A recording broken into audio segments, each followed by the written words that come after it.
who had a traumatic birth experience. I did have a healthy baby. I had a fairly quick delivery.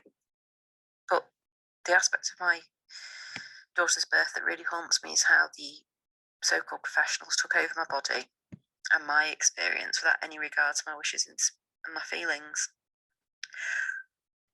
What I was told in advance about having choices and that I'd be asked for my consent wasn't true. The reality couldn't have been more different. I woke up in labour about 7 o'clock in the morning. I spent the day at home. It was peaceful. It was a nice experience. I used hypnobirthing techniques, and I spent a lot of the day in the bath. I was fine. And by 4:30 in the afternoon, my contractions were about 3 minutes apart, and so myself and my husband went to the hospital. And when we arrived at the hospital, everything changed. I was taken immediately into a consultant-led care room, despite having elected midwife-led care and a birthing pool. No one asked me about what care I wanted, and no one read my birth plan. I handed it over and it was set aside. I was asked a number of questions as a midwife worked through a screen on a computer. All of the answers were in my birth plan, and she didn't really leave the computer the whole time I was in delivery. I was frustrated because I'd spent ages, hours writing my birth plan. It was a personal document. I'd really taken time to put it together and make sure it was right. I checked it with midwives. It was a short document and easy to read.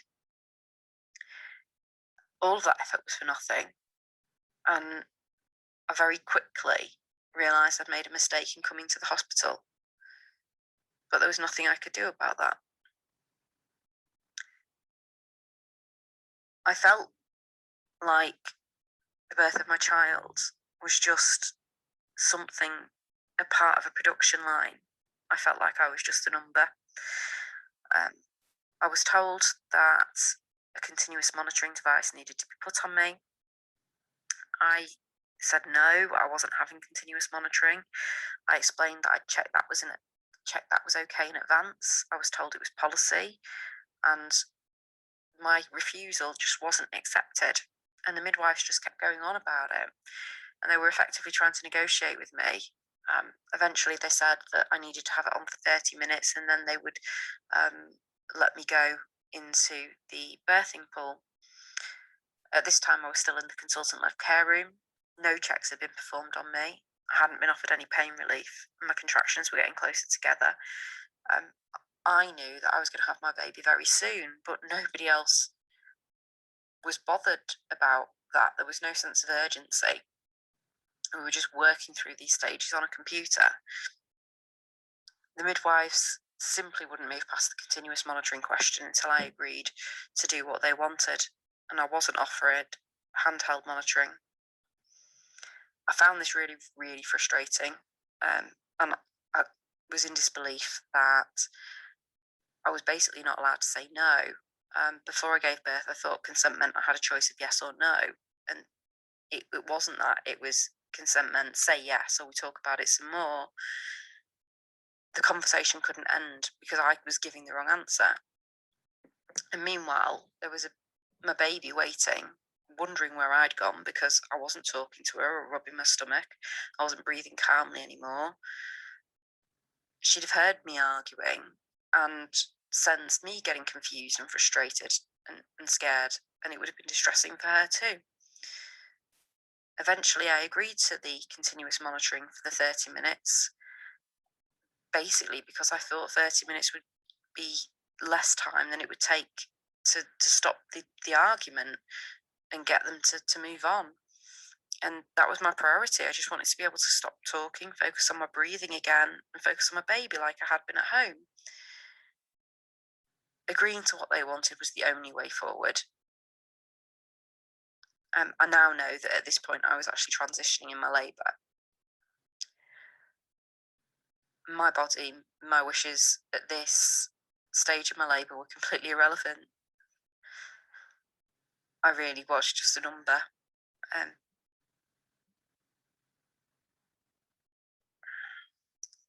So I had the monitoring equipment done to me, The midwives took my blood pressure and said it was high. This annoyed me because I thought this was ridiculous. Of course, my blood pressure would be high. My contractions were a couple of minutes apart. Since I've arrived, all you've done was argue with me about monitoring. You're not listening to me. I just didn't understand why no one was bothered that I was about to have a baby. I now know that my blood pressure wasn't high, it was borderline. And it wouldn't have been something that would have concerned a midwife such that she'd have intervened in a home birth situation. I had to lie on a bed with the monitoring equipment around my stomach.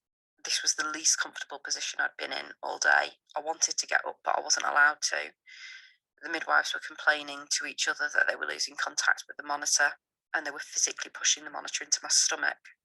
I told them that hurt. That didn't matter. I felt physically trapped on the bed. I told the midwives I felt trapped on the bed, and one of them asked the other if they should let me sit on a birthing ball, but the other one said no. Neither of them answered me.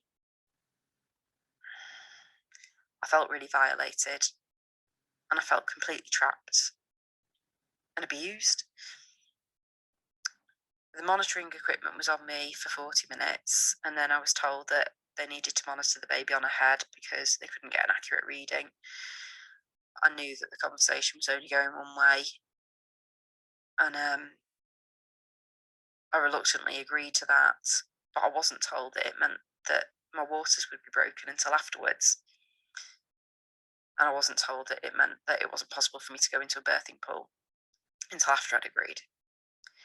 When they broke my waters, it really hurt. I wasn't prepared for that. It made my contractions worse, and I asked for pain relief. I wasn't given any choice about the type of pain relief I had, and I was just told some medication was coming. I wasn't offered gas and air until later, and once I'd had that, I was better able to focus and calm myself.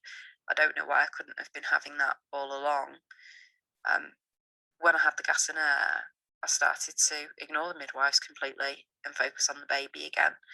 And I started to breathe her down using the hypnobirthing that I'd prepared. There was more whispering in the room, and a doctor appeared. No one told me they were getting a doctor or why. The doctor told me he wanted me to get the baby out straight away because he was concerned about heart rate. The doctor examined me and found that the baby was basically halfway through the birth canal. He said she was nearly out, and that came as a complete shock to the midwives, who just weren't paying any attention to me and just had no idea that I was birthing my baby. The doctor asked me to consent to suction. I didn't think I needed it, but at this point I just said yes. I just thought it was better to have the doctor in charge of me than the midwives. I just thought anything was better than the midwives. I did what the doctor asked. My daughter was born within minutes, one contraction later. And that was about 2 hours after arriving at the hospital. But those 2 hours lasted forever. It was a really awful way to be treated and really upsetting. And after my daughter was born, I just felt full of adrenaline. I wasn't calm, I wasn't relaxed. And it wasn't until hours later that I sort of understood what had happened.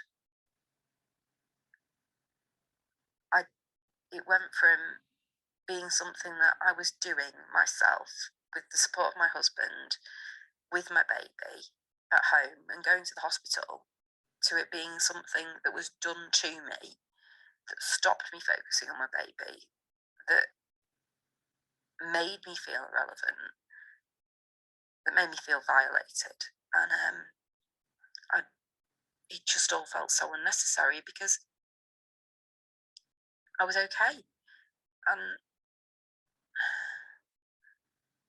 the continuous monitoring didn't work anyway. They could have achieved not being able to get a signal with the handheld device. And then I would know whether it was the distress they caused me that led to my baby having a heart rate problem, or whether that was there in the time that they were messing around, shoving things in me and arguing with me. I'll never know that. I've just been left not wanting another child, and feeling like my first connection, the first moments with my baby were ruined. And I can't undo that.